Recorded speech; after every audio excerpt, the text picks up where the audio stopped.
With the multi-connection function feature on your Genesis, two smartphones can be simultaneously connected, making it possible to make or receive calls using one of the connected phones and also listen to music from either phone as a music source. This feature is easy to set up. First, you must pair two devices to your vehicle. See the Pairing Your Bluetooth Device video or your owner's manual for instructions. Remember that you can only add new Bluetooth devices when no device is currently connected. Once two devices are connected, you can switch between them in one of two ways. Select Phone, then the menu icon, then Change Device.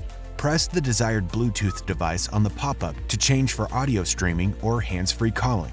When listening to streaming audio via Bluetooth, you can also change devices on the playing screen. Select the multi-connection icon, then choose the desired Bluetooth device for audio playback.